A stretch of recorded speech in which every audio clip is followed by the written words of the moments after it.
Hello friends, आज का जो ये मेरा वीडियो है वो सीपीके के ऊपर है। सीपीके क्या होता है, हमारी बॉडी में वो कहाँ पर होता है और वो किस उसमें जो है कंडीशन में बढ़ जाता है, उसकी नॉर्मल वैल्यू क्या होती है, ये सब मैं बताऊंगा इस वीडियो में। तो आप ये वीडियो मेरा पूरा देखें और अगर पसंद आए तो इसको लाइक करें, शेयर करें, सब्सक्राइब करें, बेल आइकन ज़रूर दबाएं जिससे जो भी मैं वीडियो डालता हूं उसका नोटिफिकेशन आपके पास तक पहुंचता रहे। तो मैं डॉक्टर अशफाक, मैं आप सबका अपने चैनल में बहुत बहुत वेलकम करता हूं।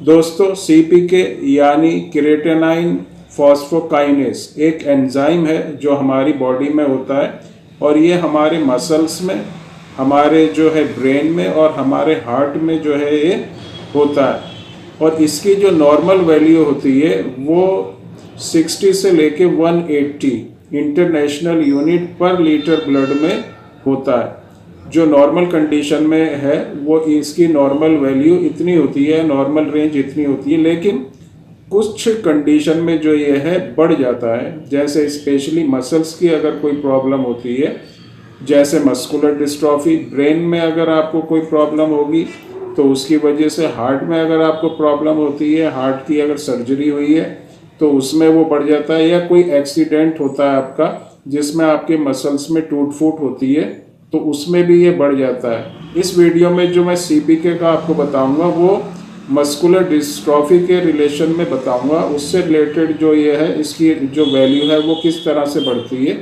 क्योंकि सीपीके जो एंजाइम है वो मसल्स की में जो टूट फूट होती है या मसल्स जो है हमारी वीक होती हैं उसकी वजह से जो ये एंजाइम बनता है।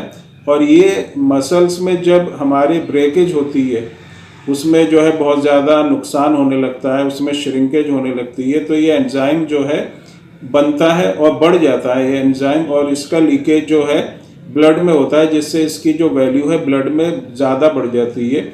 और जो सबसे ज़्यादा जो सीवियर कंडीशन या सबसे ज़्यादा जो ये बढ़ता है वो ड्यूचेन मस्कुलर डिस्ट्रॉफी डीएमडी के जो पेशेंट्स होते हैं, खासतौर से बच्चे, उनमें ये लेवल जो है 50 से लेके कई सौ गुना तक भी बढ़ जाता है। और जो बेकर्स मस्कुलर डिस्ट्रॉफी है उसमें ये कम बढ़ता है।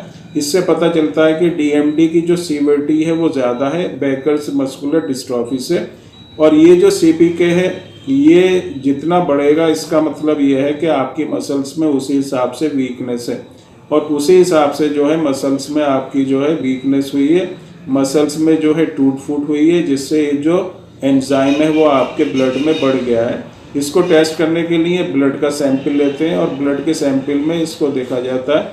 अगर किसी को मस्कुलर डिस्ट्रॉफी की प्रॉब्लम है तो उसका सीपीके लेवल जो है बढ़ जाएगा, क्योंकि मसल्स जो हैं कमज़ोर हो जाएंगी, वीक हो जाएंगी, उसमें जो है टूट फूट होगी जिससे ये एंजाइम बढ़ेगा और वो जो है ब्लड में ये बढ़ जाता है।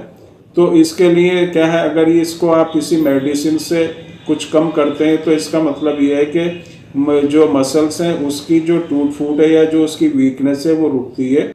और मस्कुलर डिस्ट्रॉफी के जो पेशेंट हैं अगर उनका सीपीके लेवल कम होता है तो इससे यह है कि उनका जो मसल्स की जो वीकनेस है वो भी थोड़ी स्लो होती है या कम होती है।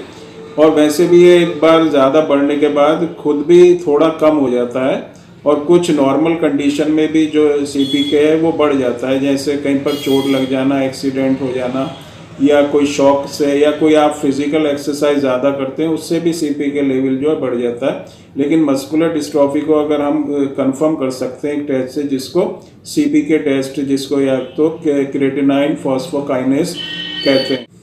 अब इसको कम कैसे करें, इसकी बहुत ही अच्छी होम्योपैथिक मेडिसिन है और हम अपनी प्रैक्टिस में इसको जो है बहुत हद तक इसको कम कर देते हैं सीपीके लेवल को, और जो मसल्स की जो वीकनेस है उसको भी स्लो कर देते हैं। और अगर कंडीशन ज़्यादा सीवियर नहीं है तो मस्कुलर डिस्ट्रॉफी में जो होम्योपैथिक मेडिसिन हैं उससे सीपीके लेवल और मस्कुलर डिस्ट्रॉफी में काफ़ी आराम होता है। पेशेंट्स जो हमारे पास हैं मस्कुलर डिस्ट्रॉफी के, उसमें होम्योपैथिक मेडिसिन की हेल्प से ही हम सीपीके लेवल को कम करते हैं, और सीपीके लेवल के साथ साथ जो मसल्स की वीकनेस है उसको भी दूर करते हैं और मसल्स में जो है ताकत आती है। लेकिन ये जो होम्योपैथिक मेडिसिन हैं इसको सेलेक्ट कैसे करना है, किस हिसाब से लेना, ये बहुत इंपॉर्टेंट है, क्योंकि हर एक मेडिसिन हर एक पेशेंट पे जो है सेम वर्क नहीं करती, थोड़ा डिफरेंट वर्क करती है। तो सिलेक्शन ऑफ मेडिसिन जो है बहुत ही इंपॉर्टेंट है।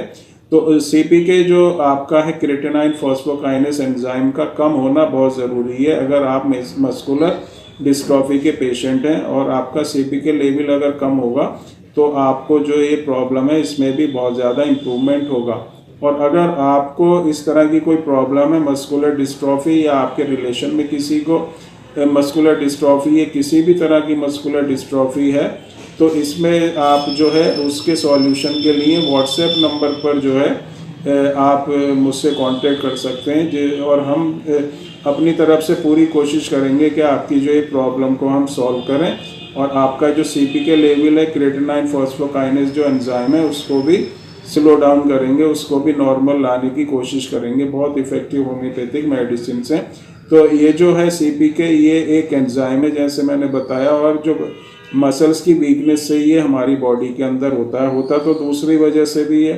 तो अगर किसी का सीपीके हाई है तो 100% आप ये नहीं कह सकते कि उसको मस्कुलर डिस्ट्रॉफी ही है, लेकिन उसको कंटिन्यूसली आप जो है टेस्ट कराएं मंथली। और वो अगर हाई नॉर्मल वैल्यू रहती है और मसल्स में भी वीकनेस है उसके साथ, तो इससे कंफर्म हो जाता है कि उस पेशेंट को जो है मस्कुलर डिस्ट्रॉफी है। तो दोस्तों ये था मेरा आज का वीडियो मस्कुलर डिस्ट्रॉफी और सीपीके के ऊपर, और जो इसका मैंने आपको बताया किस तरह से ये होता है, किस तरह से बढ़ता है, नॉर्मल वैल्यू क्या होती है, इसको कम किस हिसाब से कर सकते हैं। तो आपको अगर ये वीडियो पसंद आया तो इसको लाइक शेयर और सब्सक्राइब ज़रूर करें।